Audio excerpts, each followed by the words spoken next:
Hello everybody and welcome back to some Dominions 5. We are Bob, the God of Friwald. Turn up the sound a little bit here. Go ahead. Bob, the God of Friwald. In the spring, year 5 of the Ascension Wars.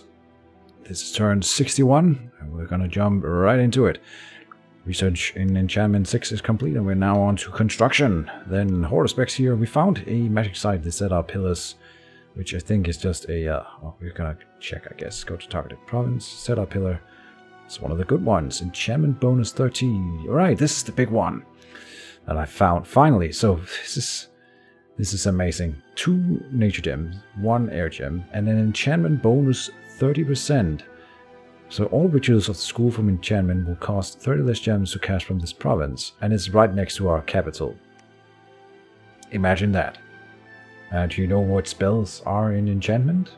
Well, I can name 1 spell that is in enchantment, and that is the Will of Misery, I think. No, that's in Conjuration. My bad. I'll start over. It's okay, so the main one I'm thinking of is enchantment. Oh, and Twiceborn. Twiceborn and Dispel. So Twiceborn, which is normally 10 gems, is now gonna be 7 gems per cast. This is gonna be Twiceborn Central from now on. We don't have a fort or a lab in there, so that's a major priority for me right now, is to get our get a lab set up down there and then a fort to protect it, so we can have, because we need to protect our territory where we do Twiceborn, of course, and then we need to get an Astral 3 that's an Astral 2 with a hat on, down into that province as well, to cast Dispel at a 30% discount against Avas in the end game. I don't think we'll be doing it against Atinium, because it's the AI and we can just kill. Once we take their capital, we will kill whoever has cast those globals, which will probably be, it's probably the pretender of Atinium that's been casting those. So we just need to take Atinium and kill him. That is on the to-do list. Now, the reason that I'm talking about Dispel, of course, is because the Well of Misery has been dispelled, and something I learned from this, because I don't think maybe I've seen it in a single-player game, but when you dispel something, it doesn't tell you who did it, and so I have no idea who dispelled my Well of Misery. Could be the AI, it could be Rosbard, and it could be Avas, who is otherwise trying to be my friend, I think. But no idea who this is. It makes me a little bit annoyed. No more Will of Misery for us. We also has cast, that was Horde specs, Twiceborn, Heavy Wrath, Dark Knowledge. We didn't find anything with that. Horde specs, nothing, and Ore specs, nothing. Summon Mound Fiend, Ghosts. Oh, and the remnants of the dead prophet's power has left the world. You can appoint a new prophet among your followers, so we'll be doing that. That's going to be the new angel coming in. He will be our prophet. I'm not sure if I should have taken maybe an angel with a bit more experience, but I don't know. I guess the reason is because I'm renaming it, and everyone will see the name, so I'm giving it a funny name and then making it a prophet. Anyway, moving on. The unrest in Friwald is increasing. This could be the work of enemy spies, so that's a new thing. We don't know who or what is doing that, but let's move on. There was a battle in Hesperia. We are being attacked by Shenton. This is the little group that was in the territory next to it. They moved on, and they will chase away this lost and armed hammerer. So, no biggie there. In Mishkia, this is Frodo's attack. Frodo III attacking. We'll see him do his thing against a little bit of province defense. Yeah. Oh, there's actually a Destroyer of Flame here, a real unit, a sacred one. So, if nothing else, we can get to kill him. Let's see how the script goes. He's doing Hell Power first. Alright, he's at 0 fatigue right now, of course. Okay, Hell Power. He's at Reinvigoration 8 from that. Oh, okay, so I guess it gives him reinvigoration as well? Okay, I didn't even know. And then reinvigoration 8, and then he has 3 from the Girdle of Might. So 5 from the Hell Power, probably the same level as his Blood Mage ability. So he's up to 5 in Blood now, and he's got 8 reinvigoration. He's Horror Marked, of course. And he gets Hell Power plus 4 to attack skill, and plus 4 to defense. So really, really tanky now. And protection 21, magic resistance 25. Yeah, oh, Hell Power gives him magic resistance as well. That's amazing. Jesus. Yeah, he's doing well for himself. Doesn't do anything else. Fire resistant. Oh, he gets that from the helmet. Okay, that's gotta be it, right? Strength. Hell Power gives strength as well, so more damage per attack, which is important for the Bloodthorn, which has partial life drain. And 2 FP, so he's draining fatigue with this as well. Nice. So he doesn't have other healing ways of healing, but he can heal with his melee attack, which is really nice. Ow, and in comes the enemies here. Let's see if any horror spawn. I don't really recall how this battle goes. Well, I know the outcome. Here's a horror spawned. So horror mantis. And I'm a little bit worried. Magic power 1, which will be active. So it is stronger from the magic power. Yep.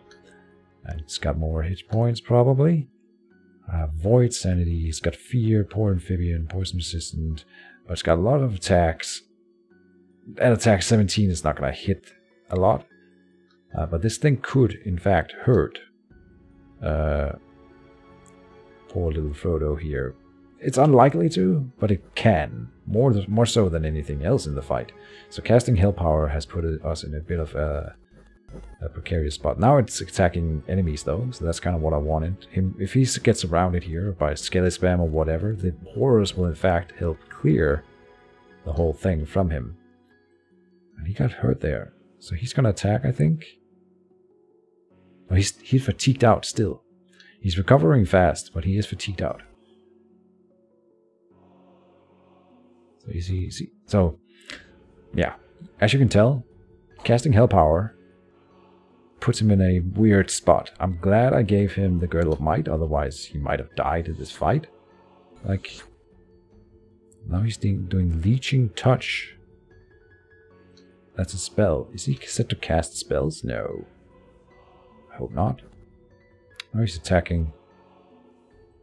Okay, he's got more hit points now than his max. But he didn't do the big spell, Bloodletting, I think. Because it's, so is he draining more? Yeah, okay, he's increasing his health with the Bloodthorn.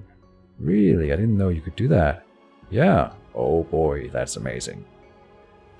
Are you kidding me? So he's just getting stronger and stronger as we're fighting here. Wow. And in the end, it's only the horrors, really, that are... He's up to 74? Jesus, that's amazing. Okay, wow. 79 at the end. Starts strong. But okay, I gotta click here right now and just check. Yeah, he goes down again to his base health. Well, the Bloodthorn, actually a pretty good weapon for him. I didn't think it would be. For me, it's more like a solution to get blood free. But damn, that's good. Alright. I like that. We are gonna be making more Blood Angels. Don't worry. That's gonna be amazing. We didn't even kill the Destroyers of Flame. Damn it. Oh well. Moving on. In Vipitra, we have this one, Death 4 Mage expanding or harassing. And we have Province Defense here, but he's gonna be doing too many skeletons for normal Province Defense to take down, I think. Let's see how far they get. This is the first cast, the second cast coming in, third cast coming in, and then when the fourth cast hits, they just crumble. So, okay. Yeah. In Pusitinia, we are being attacked by Tinium. They don't come in with a lot. They don't have a lot of Lamias here. Might be able to push them away.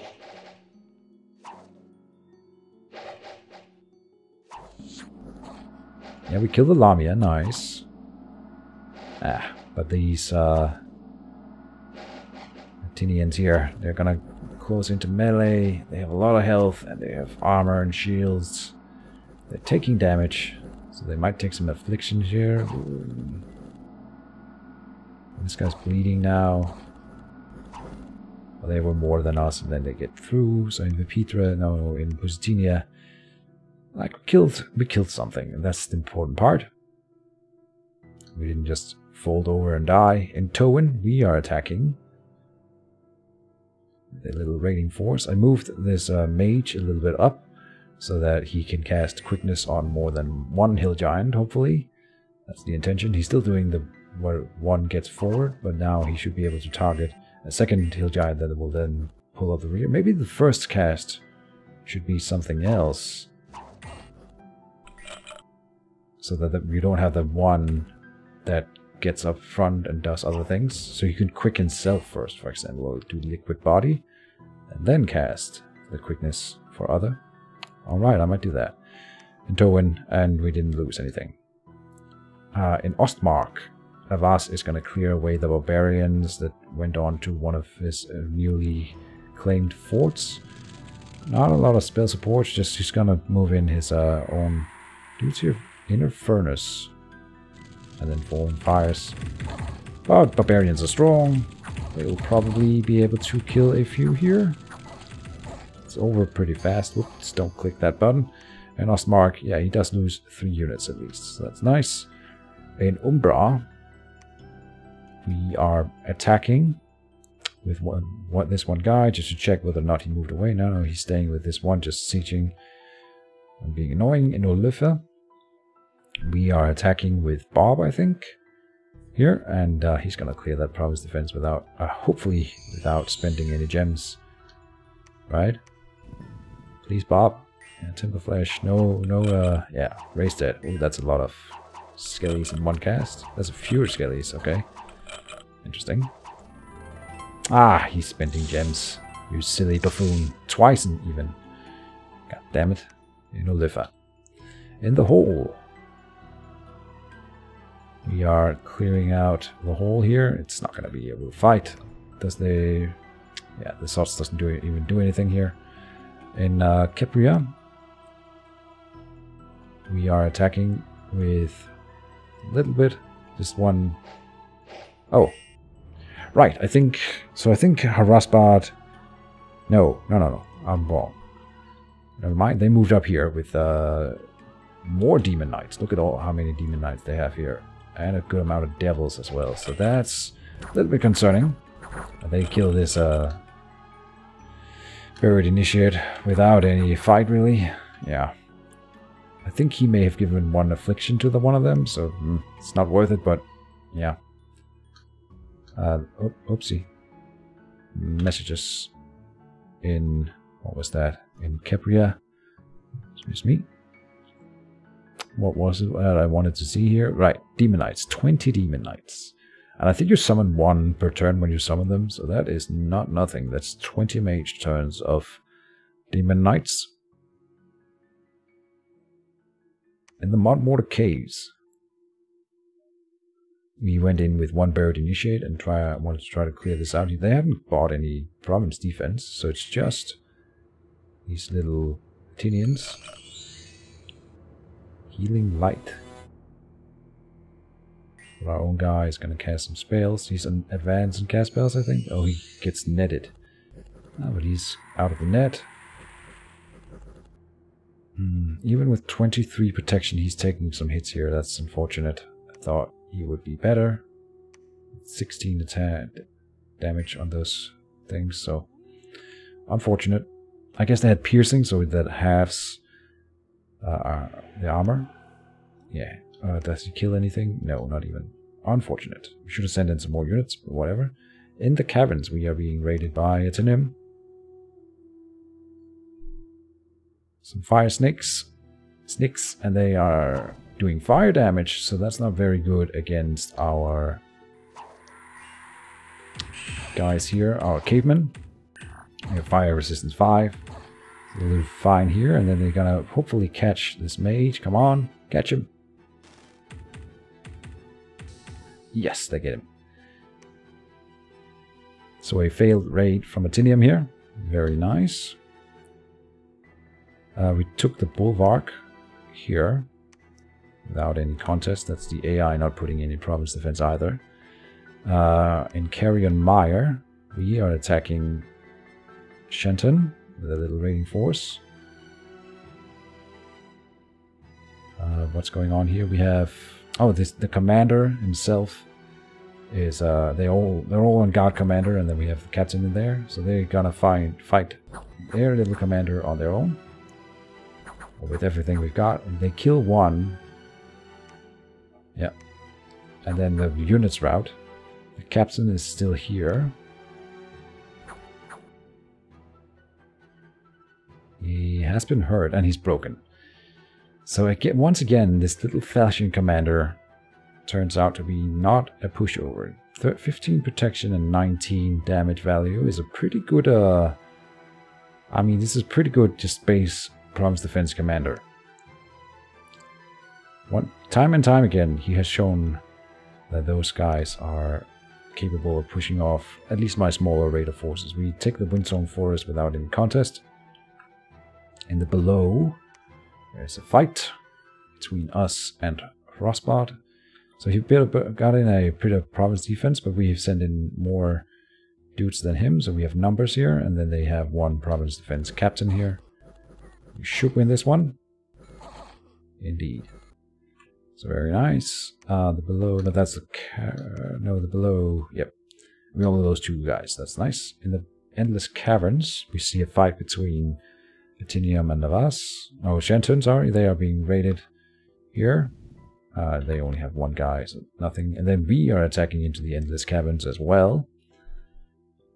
With some amphibian forces here, but now we have not the one guy from Shenton, but an actual army from Atinium. We managed to kill this summoned unit, that's nice. And then we just have to kill as many of these dispossessed spirits as we can, I suppose. They only have one hit point, so any hit on them that lands is gonna be a kill, at least. So they take some attrition in there, in the form of the one amphitheater, which is a nice unit, and then 4 dispossessed spirits.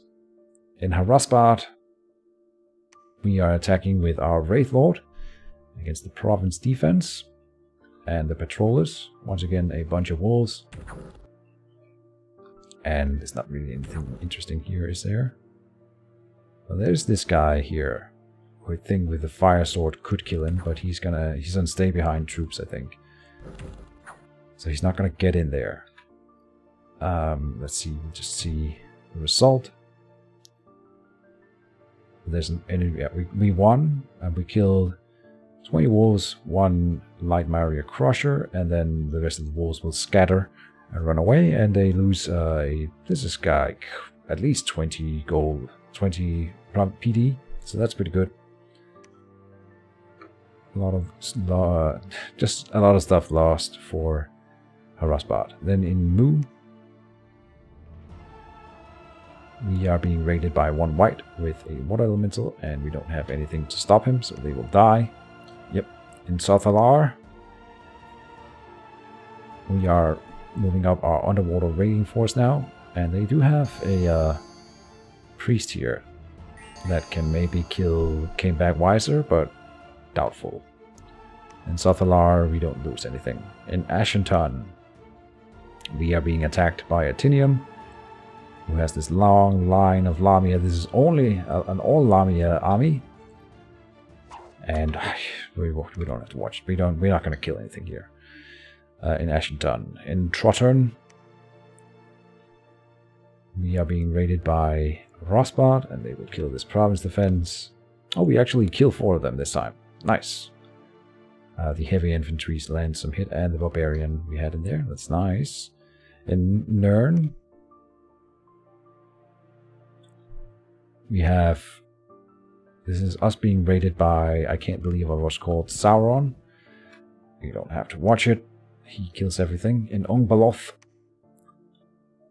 we are attacking with 3 Wraith Lords. I didn't script this guy, I think. So, or I didn't move him. I scripted him, but I didn't move him. So he's a little bit offset, which is probably fine, because that means when he gets surrounded, the other ones will keep spawning skeletons, and so this might actually be a better setup. Maybe setting them up in the same square would actually be better. Hard to tell whether this is better. No, because they will be able to surround with more guys. So if I stack 3 of them in one square, they will be better protected. That might be what we need to do in the future. We definitely take this one. No contest. In the near, we are being attacked by Shenton. With these 6 whites, they managed to move all the way from the water and up onto land. They have how much? 23 map move, which is not nothing. 24 on this guy, 20 on this one. So 20 is probably the number they're following. That managed to move them quite a distance. And they kill our province defense there. In Lithia, we are attacking against Frostbot with a little bit of a raiding force here. And we do have some units in here. We have our one giant who now got buffed in strength. So he's very, very strong if he wasn't before. So they could have maybe... But he has 100 hit points. It's really hard to kill a giant, just chaff. Unless they surround him on all sides, but they weren't able to do that here. We lose nothing. We've taken control of Annika here, without contest. Very nice. And in Quantum, we are being attacked by Atinium. So they did come into Atinium. We have... Do we have any mages here at all? Yeah, we have one. Summon Earth Power. And then hordes of skeletons. I don't think they have mage support, so we do have a little bit of an advantage over them in that regard. But then they have a lot of Lamias in here, and we managed to kill one Lamia, I suppose. Here, they're sort of moving around and flanking. That's not good. We want to have one battle line. I think that's better for us. Oh, he's doing Blade Wind now. I would have him do skeletons instead, I think. I would prefer that. But he is higher in earth magic, so maybe that's why he's going for this thing. And then they snuck around and killed the mage, which is really unfortunate. I think he had twice born, so it's fine, but still, that's just... He would have supported really well and maybe killed a lot more units by that doing his spells. Probably would not have won, even with him. But he just dies a little earlier than he should have. Maybe one, maybe 2 more casts would have been possible. That was in content, yep. So it's here. They only lose 8 Lamias. It's not really enough, right? And we lost a Buried Consort, who I think will reanimate, so it's fine. He's twice born. That's all the battles. And then we have some events, some unrest here. And a treasure has been found, mostly gems and 37 gold. So that's nice. Construction of forts have been completed. We are under siege in Quantum. Let's see here. Fortification. They aren't going to break it anytime soon, but we are moving units in to relieve that siege. The 2 armies nearby. Or this big army is what we're going to be using for that. Bob will be moving up to the Grain Gate, because now we have broken the fort in the Grain Gate, and he had this army move down. So I'm expecting that now he will come for the Grain Gate, and Bob could make it there. So I'm going to use him to anchor the line and guarantee that we don't lose any angels, and that we win this fight. We never know what kind of tricks we'll see from Haraspa. This will be... I expect this will be the biggest fight we've had yet, so I'm worried, and that's why I'm sending in Bob, even though it's sort of like... if it might be overcommitment, but I'm trying it. We've breached that gate, yep. And no other... The one in Umbra is still not doing anything. Fortification in Haraspa, we're sieging with our Wraith Lord. 1 unit were cured from disease in the Shem this time around. Donner is here with the potion. So we're continuing to use the potion to cure some diseases every turn. We have a new famous hero. Stories of Gollum's brave deeds and his lightning reflexes are being told by bards and storytellers all over the world. And Arnold has lives again as a white mage inside Quantum. So in Quantum, I guess we'll check here. None of these guys... Oh, this guy's breaking siege. Donner here. So he has this just some hordes of skeletons. Skeleton body in here, and then this group here is going to come in and help. Oh, we're leaving one guy behind. That's not intentional. But once again, we are ahead of this turn here, so I can't change anything, unfortunately. But this is the script, just the same as we saw this turn, I think. They're just going to move everything into quantum and try to win.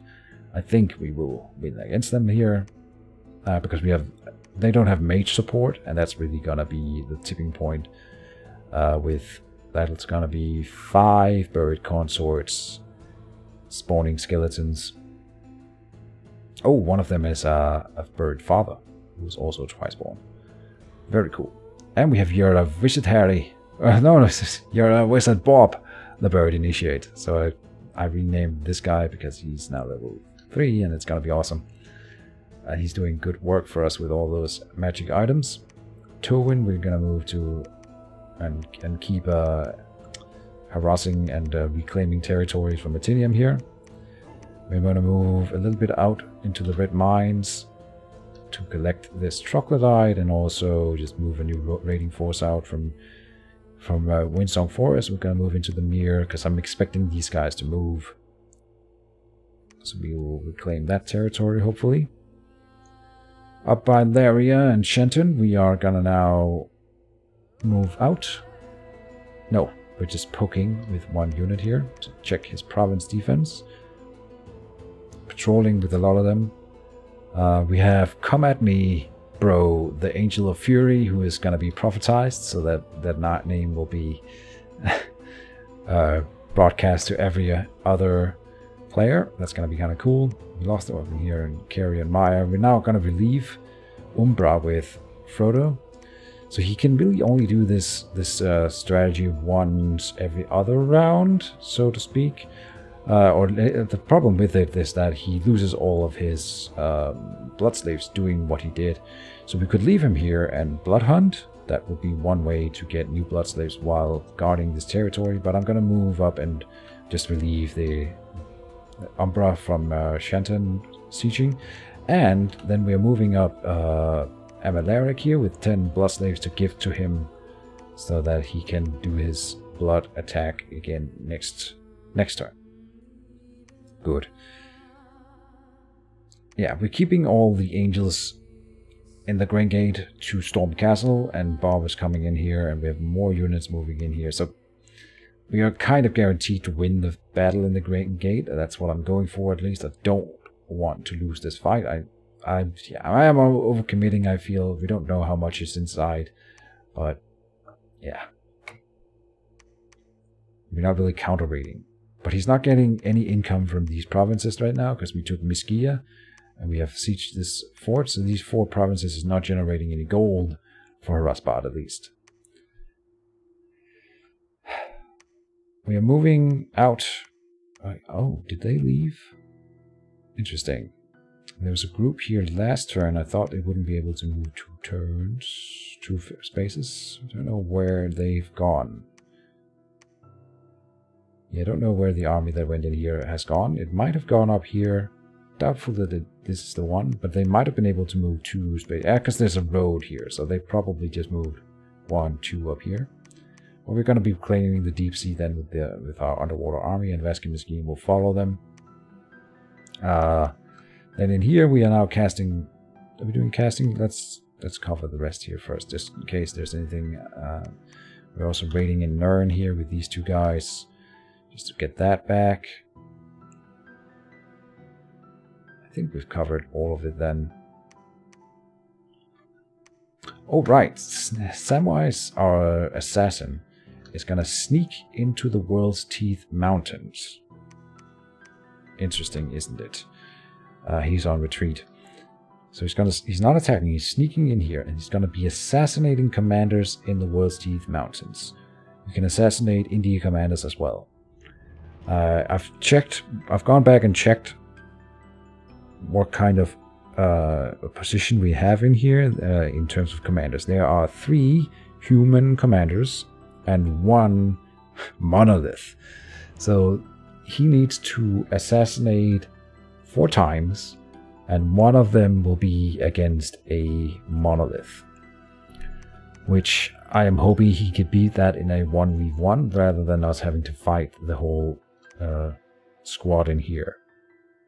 And then once that's done, we can just win the fight.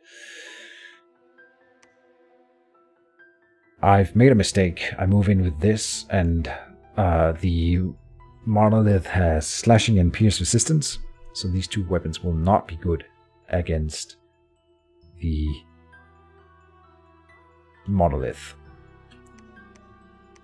But what I am doing, and I guess we'll cover that soonish, but we are forging a specific item, and I guess I can show it. This one here is the Smasher, which has the Shattered spell included in it. So what this one will do, yeah, it's not even magic resistance or anything. If you hit with it, it will do the damage that it manages to do, whatever, and then it'll do another 20 damage against inanimate beings, which will be the monolith. This is the weapon that we will want on our dude to hit the monolith, not these other things. So we're forging one of them, and I think that when we're moving in, we'll also bring an axe or something like that, an axe of sharpness, I think. Next turn I'll sneak Commander Valen here, or Grimoald here, one of them, in and give those two weapons to Samwise in here. So I should have waited for him to just pick up those items here himself instead of having to sneak more weapons in with him next turn. I was thinking I would just start assassinating and hope not to meet the monolith, but with 25% of meeting the monolith in the first assassination and then losing Samwise to that because he doesn't have the proper equipment, seems like it's a really silly notion. So let's not do it like that. Let's do it like this instead. That's the thinking. Yep, that's gonna happen. Portis has hired these celestial apostates, but that is not the decision of the player, because if we look in here, Portis is now AI. And that means we are down to 1, 2, 3, 4 human players. And yeah, they've done some interesting things. They've hired those, and they're moving. They're on the move. We've shown all the messages, have we? Yes. Let's do the crafting then. I think I've shown the movements. Crafting in Friwald. Elixir of Life, we'll keep doing that every turn. Anything else? No. Alright, and down here, nothing else. Got a caveman blood hunting now. Nothing there, nothing there. We found this Cedar pillar, so we are now moving Celiface here. He's going to be the one building a lab in Iona. I was really worried when I saw this, because like, oh no, can they attack into Iona this turn?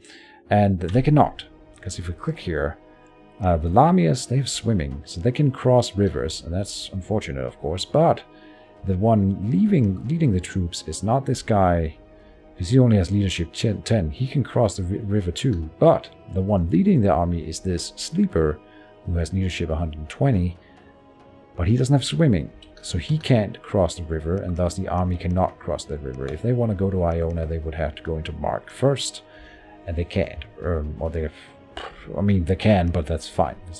We're not going to lose Iona this turn, is the conclusion, which is good. So we will not be that careful, and I moved Morfar down here this turn. Last turn, I suppose.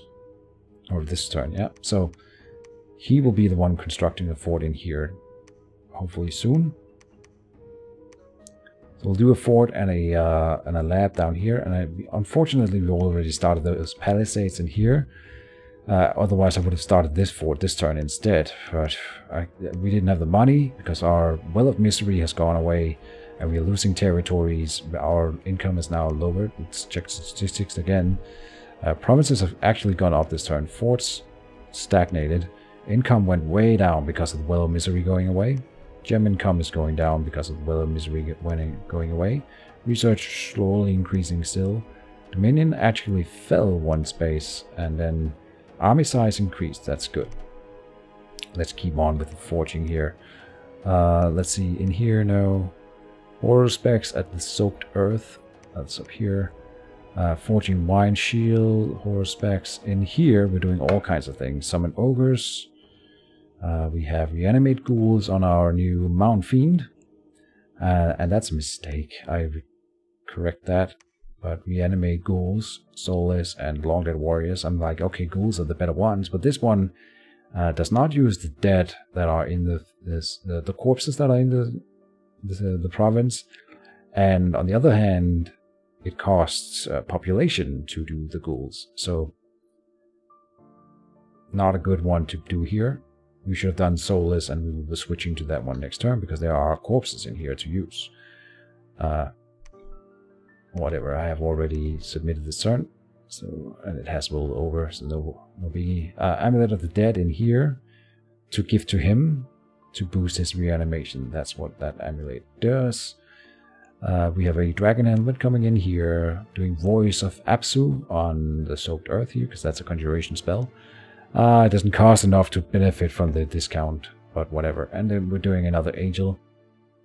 My own global enchantment got this spell, and initially I had set it up so that we would dispel this turn instead of doing our summon with our astral income. But then, I mean, in the same turn that I sort of want to start dispelling, we find this enchantment bonus, which will reduce the cost of dispelling by 30% out of 30 astral gems.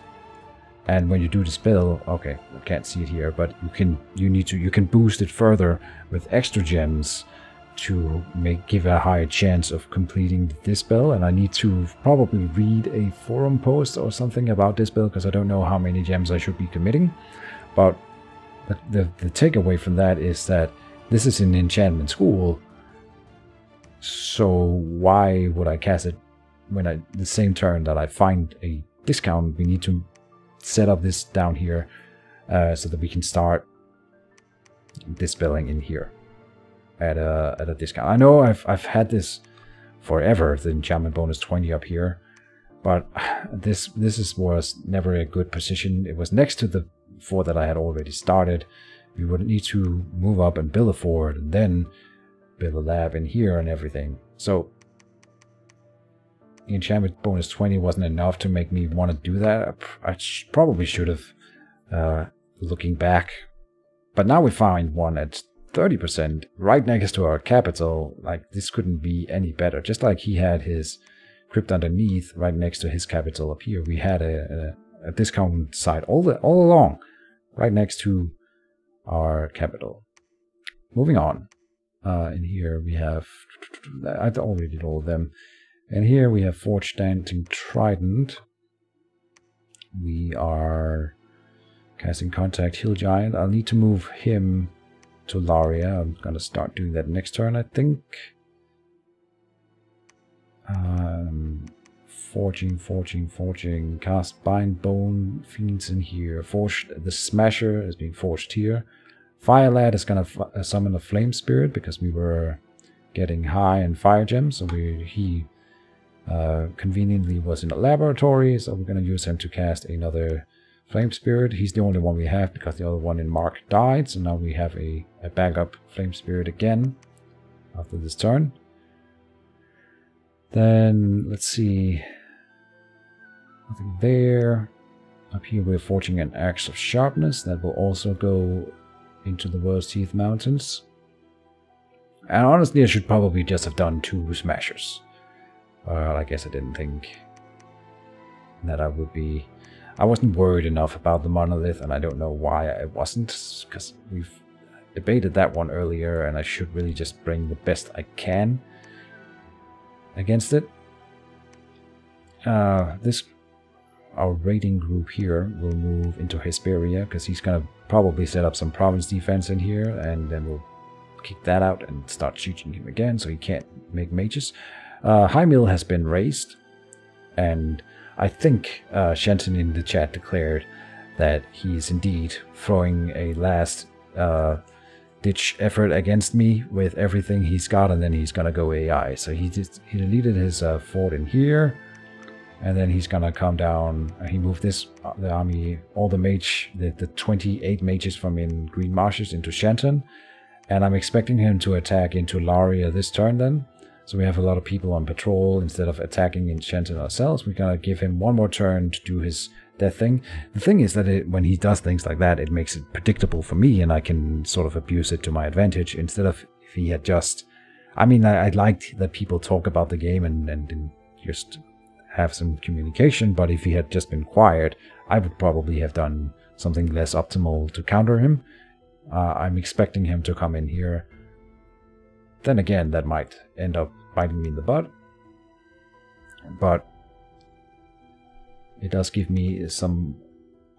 I haven't been talking a lot in the game chat at all, except being very careful not to divulge any information about things that I don't want my opponents to know about. The other players don't seem to be quite as concerned about that, or at least not the Shenton player. He's just more in it for the fun, I think, not so much for the winning, and that's fine. That's absolutely okay. But I will be using those things to my advantage, because that's how I play. And we are sneaking out a little group here, a sneaky group, to do more raiding. This is a pretty big sneaky group at this point, and we can use that to... We're going to use it to raid Shenton a little bit, but if they end up raiding out here, and then we're right next to Evas, and he may soon wrap up Portis. I imagine that he will wrap up Portis before he decides to move against me. And I think, yes, this is the turn we'll be sending a lot of messages. I'm going to try to convince him to stay on our side for a little longer. Have I done everything else at this point? I think I have. I'm not so sure. Let's see. Let's check the scripts if I haven't. This script in here. Not a lot have changed. I put Bob at the very front together with 2 angels, so that when the demon knights, they come riding up front, the 20 demon knights that he has, none of them will push through to the mages, and then these other mages or angels here will sort of guard against flying units. So we have this little fence around our mages of these very hard-hitting units. Like, they won't be able to kill Bob. I think he is too strong to be... I mean, if they completely surrounded him with 20 demon knights, then he might go down, but he's at protection 23 right here. He's got a wine shield. He's got an elixir of life, and he's going to be casting all sorts of spells, and the other units will be moving. So no way is he going to die here, but he will stop anyone who was otherwise try to break through to the mages, and that's going to be awesome. So we'll let that be, and we're storming the castle with all 5 mages, for all 5 angels. I'm pretty sure we will get the Grain Gate this way. I did the statistics. Let's do the messages, the diplomacy here. We have 2 messages going out to Avas and Shenton, because I was a little bit wordy in this one here. Let's start with Shenton. Such destructive behavior. As the homes of Highmel are laid low, you show your true nature and finally earn the name of Sauron. You would even kill your own to deny Bob his birthright. Your end draws near, monster. We see your final death throes, squirming like a wounded animal. The philosophers of Friwald have a saying that applies. Come at me, bro. Even with the taint of Shenton removed, our hero, Frodo III, wounded and scarred, has been corrupted by the very evil he faced. The future of Friwald is dark indeed. And it continues on. Right, so this is OOC. I suppose. I don't write OOC, I just switch, whatever. So anyway, sorry I backstabbed you. I would have offered you vassalage, but I have a feeling you wouldn't take it. I hope we can be better allies in the next one. So for the record, and I think when you guys see this, it will probably have been mentioned in the chat, and you guys will have been very well aware that I actually broke my NAP, non-aggression pack, with Shenton. We had a NAP 5, and I thought we had a NAP 3. And I might even have attacked him one turn earlier than a nap 3. So I definitely broke the nap 3. Not 100% intentionally. I really thought we had a nap 3 back then, but I have indeed gone back and watched my own episodes, and I'm like, oh, whoops. I intended to keep my non-aggression packs in this game. I screwed that up. He seems to have taken it rather well, and for the record, I am sorry to Mr. Shanton. If you see this, my bad. The thing is also that Shanton does indeed go AI next turn, so he does not. He won't see these messages, but he said he might see my series here on YouTube. So if you are listening, I'm sorry, and I hope we can be better allies in the next time. That would be cool if we ever end up in a game again, or maybe I can be a good ally and he can backstab me, and then we would be even. Anyway, moving on, we have a message to Avas going out. So, here we go. Firefolk of Avas, we have all but broken the resistance of the smaller nations. Portis falls, Shanton shall soon follow. The god of Atinium has gone mad and is now throwing AI-level doomstacks at our walls, only to be skewered like fish and served with potatoes. Harasbad needs to be put down. It seems their war with you have left them quite weak. You are invited to share in the elimination. Oh god, I misspelled. Elimination of any remaining nation. We are already at war with them all. We propose a final treaty between us lasting 1 year in which we can prepare for the final war. That is 10 months when we receive your reply. So that in spring, the year 6 at the earliest date, at which, so that spring, the year 6, that should have been in the year 6, is the earliest date at which an attack would take place. This leaves us at least 4 years to wage our final war for godhood, before the cataclysm ends us both. If you think months is really, Jesus.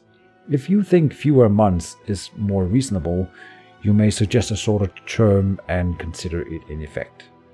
I had this in a clipboard next or outside the game, and I really read it many times. I'm surprised that there are this many spelling mistakes, but oh well. Nothing can be done about that. And I continue on. It will be a glorious war. The armored Fireborn who rebelled against their demon overlords and defeated the evil blood nations. While the philosophers of Friwald can only speculate to the true nature of their leadership, as their pretender has yet to show himself. The Friwaldies, Hobbits, and Bob, their gluttonous pretender, protected by mysterious angels from another realm. Their war against the spineless tentacle monsters had left them scarred and beaten, corrupted by the very forces they had sought to eradicate. The philosophers of Friwald have a saying that applies particularly well in this case. There can only be one. Some may argue that the philosophers watch too much TV. Yours, etc., etc. So yeah. This is kind of what I want. The 1 year where I don't break... whatever, I could just break the nab with Avas right now, attack them, and I would probably be at an advantage before they clear out Portis and everything. But I want to keep the nab, so we could break the nab, but then, I don't know. And he could attack me once he's done with Portis, and while I'm still fighting Atinium, Shanton, and Harasbad, and he would probably win. So this is to my benefit. I will see what he says, if anything. But yeah, this is sort of the final thing. It's gonna come down to the two of us, I think. We haven't had a fight between us yet, so that's a little bit interesting. He is smaller than me, but like I said, right now I'm fighting 3 nations at least. Portis is also my enemy, I guess, in effect, since they are now AI, and you cannot trust the AI. So, yeah. Hopefully he will think that both... There's several things that I intend with this. Both is to... It's more sort of like a handshake.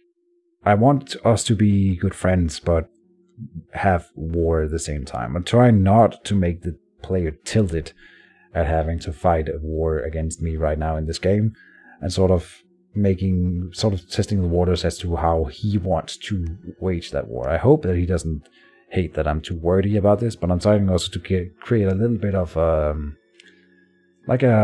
role playing around it to make it fun, and hopefully make it more fun for him as well, since I'm assuming he isn't watching this series, but I don't know if he knows that I'm recording either.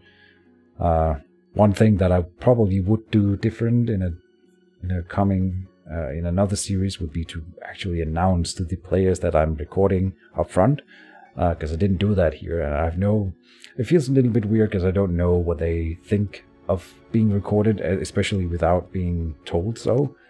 But I don't think I've mentioned their actual names for one thing, and I think everyone here is a good player, if I haven't said that yet.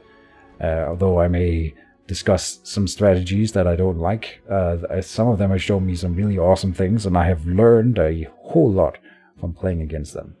So it'll be, like, all in all, even no matter what happens, I think everyone here deserves a little bit of an applause. Now, we haven't fought Avas, and we haven't fought Potis, so it's hard to really say anything about them. I will say that Tinium had a really, really cool opening strategy. I just wish they'd follow through with it, but you can't. Sometimes real life issues comes in the way, and this has been going on for like 5 months now, so ish. So it does. You gotta expect people to drop eventually. It is what it is.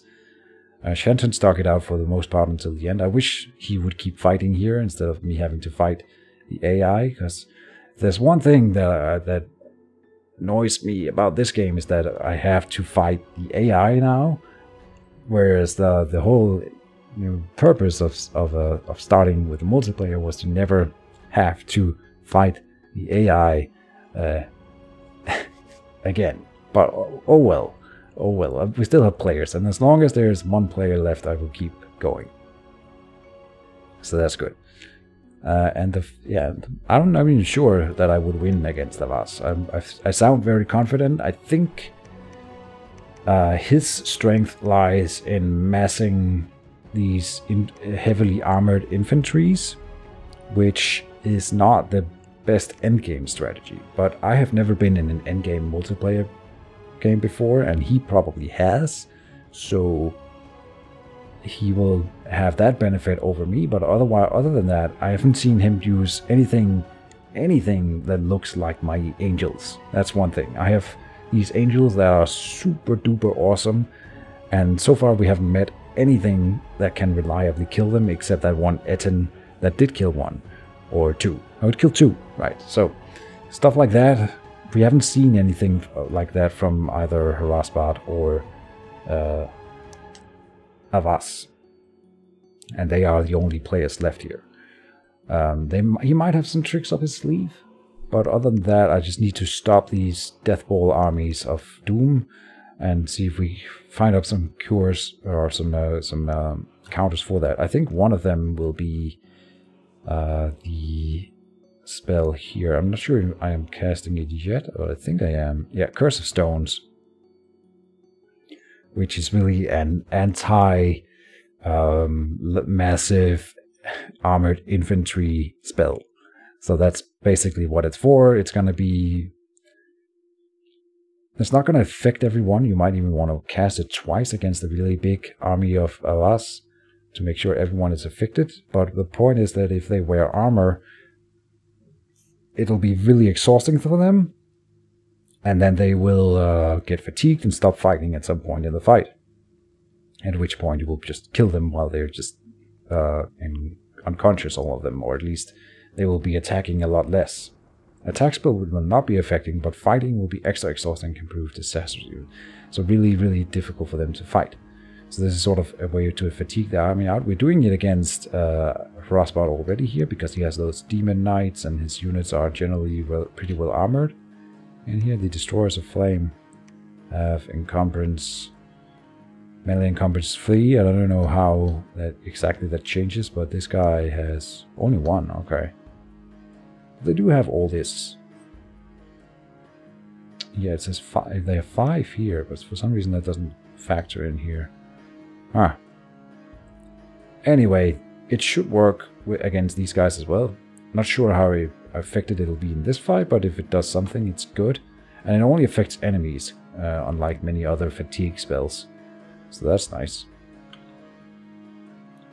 I've sort of lost I've sort of confused myself. I don't know where I am or if I've covered everything at this point. Let's see, in research we're now just moving towards construction. We're up to 856 research per month, so at construction 6 towards 2001. Yeah. Would we benefit from getting blood 6? I don't think so. Juvenate. You become younger. Harm. Whole horror. Bind Ice Devil. Maybe binding Ice Devil would be good. These are blood. These are mages.